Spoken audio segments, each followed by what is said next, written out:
Last video में हम लोगों ने रिजर्व बैंक ऑफ इंडिया के बारे में इंट्रोडक्शन किया था और उसके क्या फीचर्स हैं। एज इन जब आप सेंट्रल बैंक पढ़ते हो तो सेंट्रल बैंक एक ऐसा इंस्टीट्यूशन है जो हर कंट्री में होती है। अब हर कंट्री के सेंट्रल बैंक का अलग अलग नाम हो सकता है, लेकिन हर कंट्री के सेंट्रल बैंक का मेन फंक्शन जो है वो सेम होता है। वो क्या है? मॉनेटरी और बैंकिंग सिस्टम को रेगुलेट करना। मॉनेटरी और बैंकिंग सिस्टम को इस तरह से रेगुलेट करना जिससे कि उस देश की जो इकोनॉमी है वो स्टेबल रहेगी। इंडिया का सेंट्रल बैंक आरबीआई है।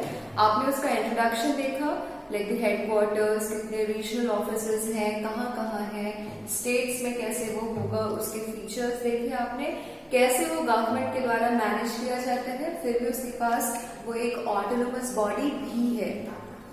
नेक्स्ट और लास्ट टॉपिक जो है आपके इस यूनिट का वो है फंक्शंस ऑफ सेंट्रल बैंक, कि आपके यहाँ आरबीआई का फंक्शन क्या है।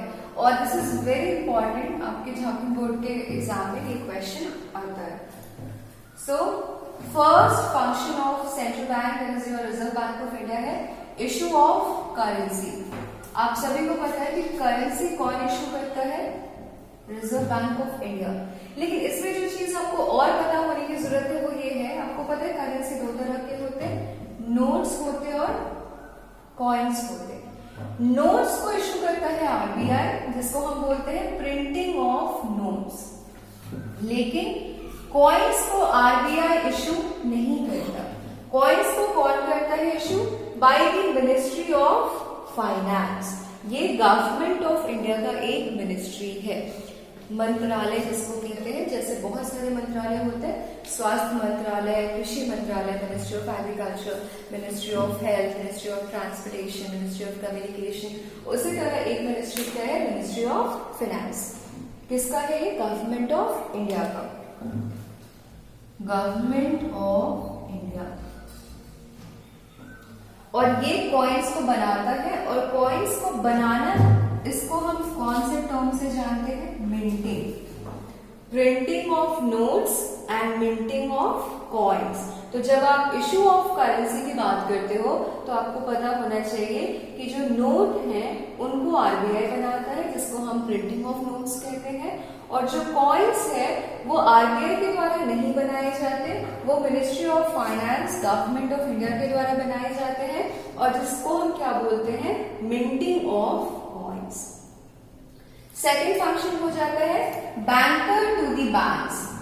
बैंकर टू दी बैंक्स का, बैंकर का मतलब क्या होता है पहले ये समझ लीजिए। बैंकर मतलब वो एक ऐसा इंसान या ऐसी संस्था जो आपको आपके फाइनेंशियल नीड्स को फुलफिल कराती है। आपको लोन चाहिए वो आपको देती है। आपको जब भी फाइनेंशियल रिक्वायरमेंट्स होते हैं तो आप जिस संस्था के पास जाते हो उसको आप अपना बैंकर कह सकते हैं। तो अब बैंकर ये किसके लिए? बैंक्स के लिए। यहाँ पे हम कौन से बैंक की बात कर रहे हैं? Commercial bank. मतलब कमर्शियल बैंक को जब पैसों की जरूरत होती है तो वो किसके पास जाती है? आरबीआई। गवर्नमेंट को जब पैसों की जरूरत होती है तो वो किसके पास जाती है? आरबीआई। और इसको कहा जाता है lender of last resort. Last resort का मतलब होता है आखिरी ठिकाना। Resort is kind of a villa, जहां पे आपने मूवीज में देखा होगा, बड़ा सा एक घर होता है with a pool and a big farm, उसको रिजॉर्ट कहते हैं। तो आपका आखिरी आश्रय जो होता है, जहां पे आप हर जगह से थक हार के कोई एक जगह जहां पे आपको पता है कि यहाँ पे शायद आपकी उम्मीद जो है वो पूरी हो जाएगी, उसको आप अपनी लाइफ का लास्ट रिजॉर्ट कहते हो। तो आरबीआई जो है, चाहे वो कमर्शियल बैंक्स हो, चाहे वो गवर्नमेंट ऑफ इंडिया हो, अगर उसे बाकी कहीं से पैसों की अरेंजमेंट नहीं हो पाती है तो वो किसके पास जाता है? आरबीआई के पास। मतलब चाहे वो गवर्नमेंट हो, चाहे वो बैंक्स हो, बैंक्स में कौन से बैंक्स? Commercial banks. ये अंत में थक हार के अपने पैसों की जरूरत के लिए, अपने पैसों की आवश्यकता के लिए किसके पास जाते हैं? Reserve bank of India. Next function है कस्टेडियन ऑफ फॉरेन एक्सचेंज रिजर्व। कस्टेडियन का मतलब होता है सुरक्षा करने वाला। जैसे आपके पेरेंट्स आपके कस्टेडियंस हैं, आपके टीचर्स आपके कस्टेडियंस हैं, वो आपके लिए सुरक्षा की दृष्टि से आपके साथ रहते हैं, ये आपके लिए सोचते हैं। तो कस्टेडियन वर्ड का मतलब कस्टडी सुना होगा आप लोगों ने, कस्टडी से बना है कस्टेडियन। कस्टेडियन किस चीज का है? फॉरेन एक्सचेंज रिजर्व का। अब आपको पता होना चाहिए कि फॉरेन एक्सचेंज रिजर्व क्या है। इसको अभी आप एकदम सिंपल लैंग्वेज में पढ़ेंगे, आगे बैलेंस ऑफ पेमेंट जो यूनिट है, चैप्टर है आपका, उसमें आपको फॉरेन एक्सचेंज रिजर्व डिटेल में पढ़ना है। अभी के लिए जस्ट फॉर स्टार्टर्स आपको क्या पता होना चाहिए कि ये स्टॉक है। किस चीज का स्टॉक है? करेंसीज। कौन से करेंसी का? हार्ड करेंसी, क्योंकि करेंसी तो रुपी भी हो गई। तो क्या आप इंडियन रुपी को कलेक्ट कर लोगे, वो आपका फॉरेन एक्सचेंज रिजर्व हो जाएगा? नहीं, क्योंकि वो आपका डोमेस्टिक करेंसी है। तो आप किस तरह की करेंसी को कलेक्ट करते हो, स्टॉक करते हो? Hard currency.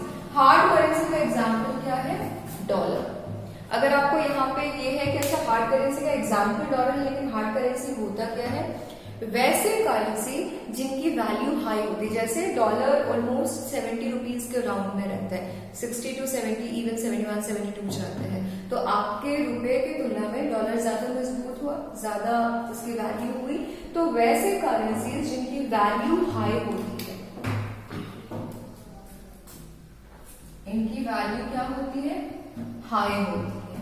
The currencies whose value is normally very high in the global economy are known as hard currencies.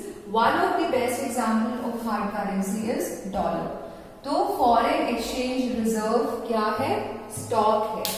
किस चीज का? करेंसीज का। ये हो गया आपका first keyword, second keyword, third keyword. कैसे ध्यान में रखना है? फॉरेन एक्सचेंज रिजर्व क्या है? स्टॉक है। किस चीज का? करेंसीज का। कौन से करेंसीज का? हार्ड करेंसीज का। नाउ हार्ड करेंसीज क्या होता है?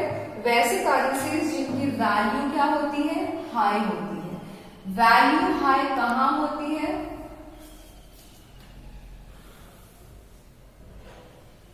ग्लोबल इकोनॉमी में। एग्जाम्पल क्या हो जाएगा? डॉलर। तो हार्ड करेंसी को ध्यान में रखने के लिए फर्स्ट पॉइंट, सेकेंड पॉइंट और एग्जाम्पल थर्ड पॉइंट। इसको आप पॉइंट्स में ब्रेक डाउन करके ध्यान में रखेंगे, that I guess would be easier for all of you. Foreign exchange reserve is a stock of currencies which is of which currency? Hard currency. Now what is hard currency? The currency whose value is very high. कहाँ पे value high होती है? Global economy में। उसका example क्या देना है आपने? डॉलर। तो हमारे पास कितना डॉलर है? कहीं कम तो नहीं है, कहीं ज्यादा हो रहा है या अच्छा हो रहा है? इस चीज का ध्यान कौन रखता है? Reserve bank of India. और नेक्स्ट जो फंक्शन है उसको हम कहते हैं क्रेडिट कंट्रोल। ये सबसे ज्यादा इंपॉर्टेंट फंक्शन है। इसमें रेगुलेशन ऑफ बैंक्स के बारे में हम बात करेंगे। कौन से banks? Commercial banks. Credit control क्या चीज रेगुलेट करता है? Credit creation. किसके द्वारा? Commercial bank. Now if you remember in one of the videos where we were discussing the functions of commercial bank, I've already discussed that credit creation is the most important function that any commercial bank performs. क्या था credit creation? वो जो deposit है उसको loan में flow कराना, और जो सेविंग है मेरा वो किसी और के लिए इन्वेस्टमेंट बना देना। This process that a bank performs is called credit creation. तो अब क्रेडिट कंट्रोल में हम क्या चीज के ऊपर ध्यान देते हैं कि कितना क्रेडिट क्रिएशन किया जाना चाहिए। अब यहाँ पे एक बार इसको समराइज कीजिए। जो फर्स्ट फंक्शन है इशू ऑफ करेंसी, जिसमें आपने क्या ध्यान में रखना है? नोट्स को आरबीआई प्रिंट करती है, कॉइन्स को मिनिस्ट्री ऑफ फाइनेंस मिंट करता है। Second function banker to the banks. Commercial banks को जब पैसों की जरूरत होती है तो वो आरबीआई के पास आती है। Banker to the government. Government को जब पैसों की जरूरत होती है तो वो आरबीआई के पास आती है। चाहे वो कमर्शियल बैंक हो या फिर गवर्नमेंट हो, अगर उन्हें कहीं से पैसे नहीं मिलते तो वो अंत में कहाँ आती है? आरबीआई के पास आती है। इसीलिए इसको बोला जाता है लेंडर। लेंडर का मतलब होता है देने वाला। Lender of last resort. Next function जो हमारा फॉरेन एक्सचेंज रिजर्व है वो कम हो रहा या वो ज्यादा हो रहा, उस पर हमें ध्यान देना चाहिए या अपनी सिचुएशन सही है, इन सारी बातों का ध्यान कौन रखता है? Reserve bank of India. Custodian का मतलब होता है सुरक्षा करने वाला। फॉरेन एक्सचेंज रिजर्व क्या है? स्टॉक है करेंसीज का। कैसे करेंसी का? हार्ड करेंसी का। हार्ड करेंसी क्या है? वैसे करेंसी जिनकी वैल्यू हाई होती है ग्लोबल इकोनॉमी में, एग्जांपल डॉलर। और जो लास्ट फंक्शन है वो है क्रेडिट कंट्रोल का। ये सबसे इंपॉर्टेंट फंक्शन माना गया है। इसमें हम कमर्शियल बैंक्स के रेगुलेशन की बात करते हैं। कमर्शियल बैंक के रेगुलेशन में किस चीज के रेगुलेशन की? क्रेडिट क्रिएशन की। ये हो गया आपका like the introductory part of the function of the RBI. अब ये बहुत इंपॉर्टेंट क्वेश्चन है क्योंकि ये बहुत रिपीटेड पूछा जाता है आपके एग्जाम में। तो इसको जो आप लिखोगे सेंटेंसेस बना के लिखोगे। मैंने जैसे आपको पॉइंट्स में एक्सप्लेन करा है, that is for me to explain to you. जब आप आंसर लिखोगे तो आई होप अभी तक आपने बहुत सारे एग्जाम्स दिए होंगे तो आपको एक स्टैंडर्ड आंसरिंग का पैटर्न पता होगा। आंसर में आप इंट्रोडक्शन डालते हो, फिर फंक्शंस डालते हो। जो फंक्शन इंट्रोडक्शन किस चीज का? Reserve bank of India. ये एक पैटर्न होता है स्टैंडर्ड आंसर का। आप जिस चीज के बारे में लिख रहे हो उसका एक बेसिक इंट्रोडक्शन देते हो, उसके बाद आप फंक्शंस पे आते हो। फंक्शंस में जैसे आप इशू ऑफ करेंसी लिखते हो तो इन बातों को आप स्टेटमेंट्स में, सेंटेंसेस में लिखोगे। पॉइंटर्स में अगर आपने लिखना है तो स्टेटमेंट में लिखने के बाद आप इसको ऐसे पॉइंट में बना सकते हो ताकि वो एकदम प्रेजेंटेबल हो। अगर ऐसे आप पॉइंट में डालते हो तो तुरंत पता चल रहा है कि अच्छा आपको ये चीज पता है कि नोट्स में प्रिंटिंग आरबीआई कर रही है, पॉइंट्स में मीटिंग गवर्नमेंट ऑफ फाइनेंस कर रही है। लेकिन ये लिखने से पहले इसी बात को आपने सेंटेंस के फॉर्मेट में भी लिखना है। किसी भी आंसर को, specially those answers which are long question answers, उसमें आपको बहुत ज्यादा डेविएट भी नहीं करना है। ऐसा भी नहीं कि पूरा रिजर्व बैंक की हिस्ट्री आप लिखने बैठ गए, ना बहुत ज्यादा डेविएट करना है, ना बहुत ज्यादा शॉर्ट रखना है। आपको एक प्रेजेंटेबल स्टैंडर्ड आंसर प्रिपेयर करना है जिसमें सेंटेंसेस को फॉर्म करना बहुत इंपॉर्टेंट है। So first of all this is like the main part कि these are all 6 functions that the Reserve Bank of India performs। अब इन सारे फंक्शंस, ये सारे फंक्शंस बहुत इंपॉर्टेंट हैं क्योंकि ये 6 ऐसे पिलर्स हैं। These 6 are the pillars जिसके वजह से आपकी इकोनॉमी खड़ी होती है, जिसकी वजह से आपकी इकोनॉमी आगे बढ़ती है, जिसकी वजह से अगर आपकी इकोनॉमी में किसी भी तरह का प्रॉब्लम आता है, जैसे महंगाई का बढ़ जाना या विकास के दर का, ग्रोथ रेट का घट जाना या ग्रोथ रेट का उतना नहीं बढ़ना जितना कि बढ़ने की हमें जरूरत है, ये सारे जो प्रॉब्लम्स है, इन सारी चीजों का one point resort solution these functions of RBI. इन्हीं फंक्शंस को परफॉर्म करके डिफरेंट तरीके से डिफरेंट टाइम में आपका जो सेंट्रल बैंक है वो आपके अर्थव्यवस्था को और बेटर करने के लिए ट्राई करता है। अब इन सारे फंक्शंस में these all functions are fundamentally very essential, very important। लेकिन सबसे ज्यादा इंपॉर्टेंट फंक्शन जो है वो क्या चीज है? Credit control. क्रेडिट कंट्रोल को हम डिटेल में पढ़ेंगे। Okay, so all the functions are very important. इसमें से ऐसा कुछ भी नहीं है जो नहीं किया जाएगा और हमारा काम चलेगा।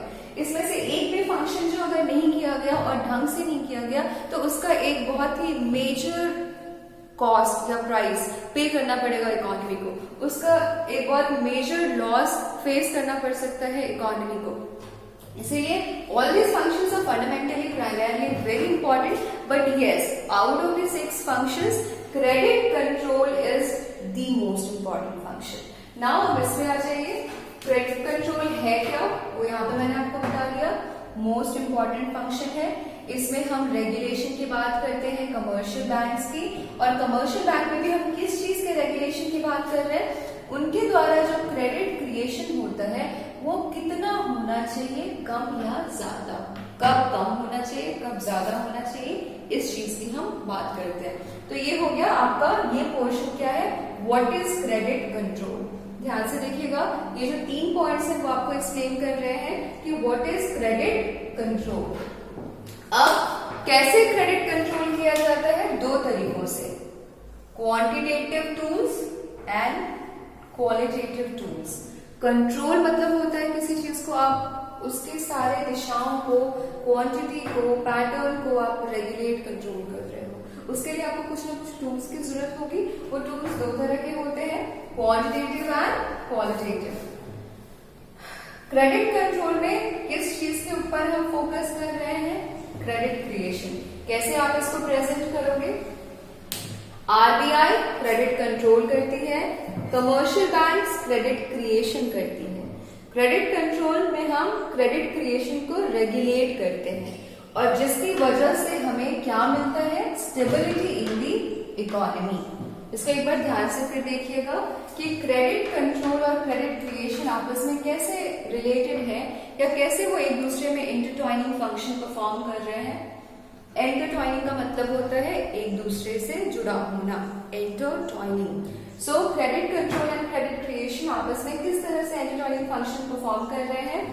आरबीआई क्रेडिट कंट्रोल करती है, कमर्शियल बैंक्स क्रेडिट क्रिएट करता है। क्रेडिट कंट्रोल में हम क्रेडिट क्रिएशन को रेगुलेट करते हैं, जिसका रिजल्ट हमें क्या देखने को मिलता है? Stability in the economy. Economy में what you get? Stability in the economy. तो क्रेडिट कंट्रोल को आपने 3 पार्ट में ब्रेक करना है। पहला, व्हाट इज क्रेडिट कंट्रोल, क्या है? ये पार्ट हो गया। दूसरा, how is credit control done, ये पार्ट हो गया क्वालिटेटिव टूल्स के साथ, क्वांटिटेटिव टूल्स के साथ। Why is credit control done? For getting a stable economy. 3 question है, व्हाट, हाउ एंड व्हाई। ध्यान रखिएगा, what is credit control, how is credit control done, why is credit control done. This is your part A, this is your part B and this is your part C. अब part B में जो है, जो आपका है कि how is credit control done, which is with the help of quantitative tools and qualitative tools, इसको भी आपको फर्दर डिटेल में पढ़ना है। क्वांटिटेटिव टूल्स कैसे टूल्स है? ट्रेडिशनल, मतलब बहुत पहले से उनको आरबीआई फॉलो कर रही है। क्वालिटेटिव टूल्स कैसे टूल्स है? एडवांस, जो कि बाद में आए। क्वांटिटेटिव टूल्स किस तरह से कंट्रोल करता है? इनडायरेक्ट। क्वालिटेटिव टूल्स किस तरह से कंट्रोल करता है? डायरेक्ट। इसमें आपको इनडायरेक्ट कंट्रोल मिलता है, इसमें आपको डायरेक्ट कंट्रोल मिलता है। कौन कौन से टूल्स हैं? Cash reserve ratio, statutory liquidity ratio. क्या इसको पढ़ोगे? STATUTIORY, statutory. Cash reserve ratio, statutory liquidity ratio, bank rate, repo rate, reverse repo rate. कितने टूल्स हो गए? 5। इस तरफ आपको क्वालिटेटिव में कितने टूल्स मिलते हैं? Direct control, rationing of credit, consumer credit regulation, moral pressure. Moral pressure में 3 पॉइंट्स आता है, परसुएशन, रिक्वेस्ट, अपील। मतलब ये हो गया आपका फंडामेंटल स्ट्रक्चर कि क्वांटिटेटिव टूल्स ट्रेडिशनल है, क्वालिटेटिव एडवांस है। क्वांटिटेटिव इनडायरेक्ट कंट्रोल करता है, क्वालिटेटिव डायरेक्ट कंट्रोल करता है। क्वांटिटेटिव टूल्स 5 हैं, these are all the names। Qualitative tools 4 हैं, ये सारे नाम। अब इन 5 को और इन 4 को भी आपको डिटेल में पढ़ना है, जैसे कि कैश रिजर्व रेशियो, जिसको लाइक नॉर्मली हम CRR बोलते हैं, वो क्या है? स्टैट्यूटरी लिक्विडिटी रेशियो, जिसको हम SLR बोलते हैं, वो क्या है? बैंक रेट क्या है? रेपो रेट क्या है? रिवर्स रेपो रेट क्या है? और इसके बढ़ने या घटने से इकोनॉमी में क्या इम्पैक्ट होता है। तो नेक्स्ट वीडियो में हम ये लास्ट सेगमेंट जो है हमारा 9 जो हमारे पास टूल्स हैं 5 and 4, जो 9 टूल्स हैं, इनको हम डिटेल में पढ़ेंगे, डेफिनेशन एंड फंक्शनिंग। और आप अभी तक के वीडियोस को दोबारा एक बार रिवाइज कर लो, PDF एक बार चेक कर लो, and if you still find anything that you don't understand, there is a WhatsApp number, you can ping there your questions, and yeah, so we'll continue in the next video.